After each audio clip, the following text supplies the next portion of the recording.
Good morning. Thank you for being with us on THV 11, streaming on THV 11 Plus. I'm Karen Fuller. I am Hayden Balgavy. Meteorologist Tracy Bean joining us along with Ashley King this morning. And it is a very busy Monday as the first day of school gets going for Pulaski County Special School District.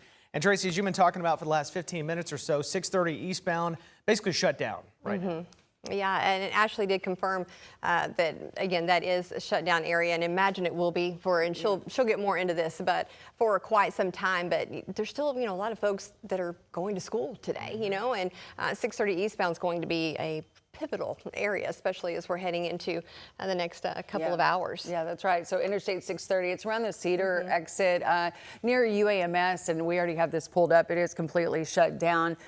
There is an incident that happened there. Several vehicles off to the side of the road. I think they'll be working this for some time. So if you're traveling on 630 eastbound, definitely just take a different route. Try to get through 12th Street, maybe go down Markham, Cantrell if you're heading to downtown Little Rock, because this incident probably happened about 5:15, 5:30, and I think it's going to take some time for them to clear this. And if we can go back, I think we've got this pulled up maybe with our live traffic camera. No, I'm not seeing it yet, but we'll work on that, try to get a view of what's going on as far as like the backups go. But yeah, again, that 630 completely shut down, and we'll check it again. Tracy?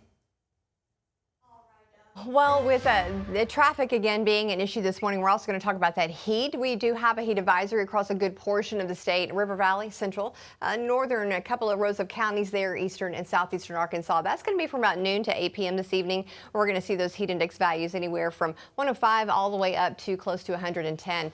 And again, lots of kiddos starting back to school today. We've got that bus stop forecast to talk about. It's sunny and hot, but I hope you have a fantastic first day. Again, it's going to be great for all the students, the teachers, administration. Again, thank you for all you do, and the parents as well. There's a lot that goes into getting the kids ready. I was doing that myself yesterday. So I've got a Pulaski County student starting today, but it's not just Pulaski County starting today. We've got lots of schools going on. I wanted to shout out a couple of them again. We've also got Dardanelle, we've got Kirby, Lakeside, Magnet Cove, Morrilton, the North Little Rock School District, the pre-K, the little ones are starting, and of course Pulaski County Special School District. So keep that in mind as you are heading out. You're going to need to make sure that your student does have a water bottle. It's going to be very warm. We're going to see those temperatures in the upper 90s today, and could see those triple digits again if you're making more into the River Valley. And as far as those heat index values, I would say even closer to 107 here in Central Arkansas is possible. We're going to see things heat up quite a bit, and unfortunately this heat is not going anywhere. We're going to continue to see these very hot, above average forecasted temperatures at least through the next 7 to 10 days. We begin this hour with a crime update. Pine Bluff police say the final suspect in a kidnapping and armed assault case is now in custody. Police say 23-year-old Lee Otis Price was arrested Saturday, joining Keontae Muhammad, Tommy Scott III, and a juvenile suspect who was previously arrested. Investigators say the victim was abducted at gunpoint after leaving the Saracen Q store, forced into a vehicle and taken to multiple locations. Police say the victim was assaulted with AR-style pistols, threatened with death, and forced to send money through Cash App. Police say all suspects are now in custody, but this investigation remains active.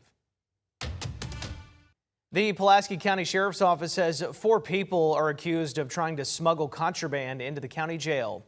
Jail staff caught someone trying to bring illegal substances into the facility on July 20th. That sparked an investigation, which led to the arrests of Robert Duncan Sr., his son Robert Duncan Jr., Randy Williams, and Kelsey Williams. Additional court documents are revealing more allegations of domestic abuse against former Arkansas State Representative Austin McCollum.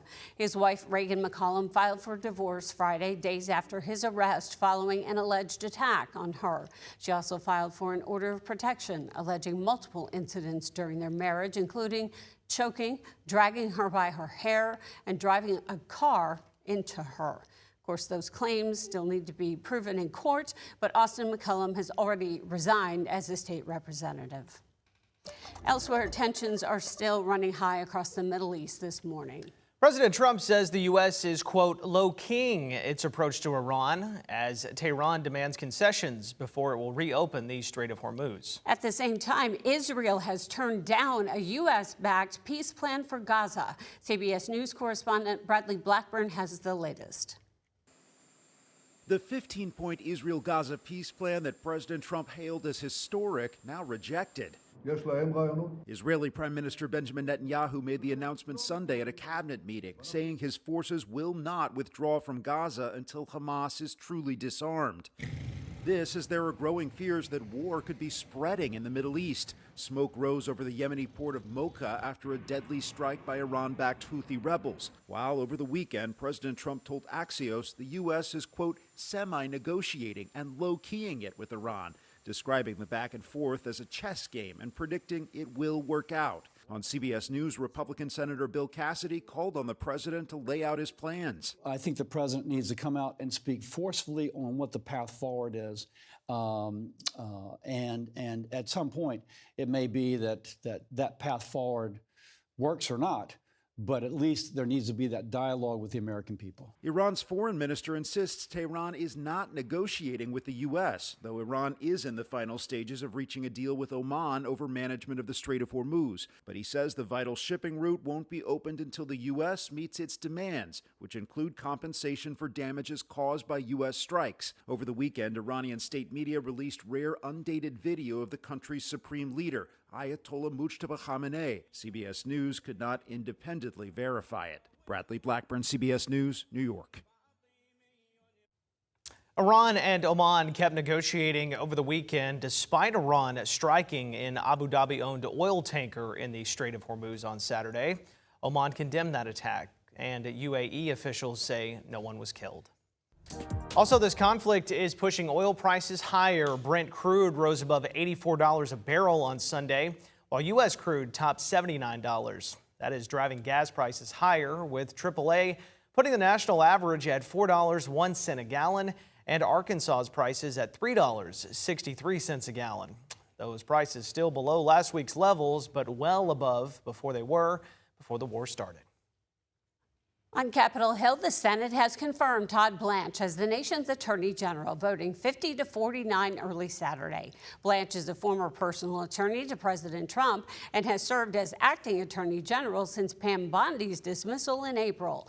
Two Republican senators, Susan Collins and Lisa Murkowski, joined Democrats in opposing his confirmation. For some Arkansas families, landing a spot in Head Start can make a huge difference. Now, proposed federal changes could alter how the programs operate and which families qualify. The Department of Health and Human Services rolled out a plan last week that it says will reduce red tape and give local Head Start programs more control. The proposal would change rules around family involvement, health, nutrition, physical activity, and oversight, while shifting some responsibilities to state early childhood systems. One Arkansas mom who relies on Head Start says she's hopeful but still has questions. It gives me some hope because I'm waiting for my daughter. I was going to call yesterday and be like, hey, any update? But they said she is literally at the top of the list. There's just no slots open. So, yeah, no, that gives me some hope. Gives me some hope, definitely. HHS says the proposal could preserve or add up to 236,000 Head Start slots nationwide while saving an estimated $2.2 billion in administrative costs. The plan is now open for public comment for 60 days, but no changes are final just yet. Let's go back now to meteorologist Tracy Bean. She is helping Ashley with traffic and also then keeping track of the forecast as Pulaski County Special School District goes back to school today. Yeah, not just Pulaski County. There's a ton of folks that are heading back. And so, Ashley's talking a little bit more about this incident here on 630 eastbound. It is shut down at Cedar. She'll talk more again and let you know the latest information. But highs today are going to be very warm as your student is heading out the door. Make sure they've got a water bottle. You too. We all need to drink our water today. 98 for a high. We do have a heat advisory across across a good portion of the state. We're going to see those highs right around that 100-degree mark in the River Valley. As far as what we're expecting over the next, I would say, 7 days, you see it. It's just going to be hot, friends, well above the average of 92. And we're going to start to see those hundreds again next week. And that could be multiple days. I love the fact that it is still so far away that could change, right? But we're still going to see those upper 90s continue. So keep that in mind. We are not going to see any relief from this heat anytime soon. And don't forget to look before you lock. Again, just takes 3 seconds, even if you're not taking the kids to school that day. But we're getting into that time again with school starting, daycare maybe shifting on who takes who. 3 extra seconds. Just turn around and look. It doesn't take but a second. And again, make sure we save some lives out there. But for now, we'll go ahead and send things back to Ashley and get an update on that traffic. And Tracy, we have a traffic impact alert right now. There is an incident that happened here on Interstate 630, and it is completely shut down around the Cedar exit is where that happened on 630 going eastbound, but it is backed up for several miles, and it's going to take some time for them to actually clear this. So as you can see right here, this accident happened near UAMS, but this is the Fair Park camera. So as you can see, it looks like headlights for miles already, as far as you can see, with all of the traffic. And this is going to be a big mess this morning because we do have the first day of school for a lot of kiddos, and a lot of people are going to be traveling this way on 630. And so as you can see, it's already really backed up. I can show you with our live traffic map exactly where this is located. So we'll zoom in here and we can see too, if I can pull this up, we'll see exactly how slowly or how backed up, how many miles so far. So just 2 miles, but that's going to get worse because all lanes are completely shut down as they're working this. So we'll check it again and let you know what's going on coming up in just a few minutes.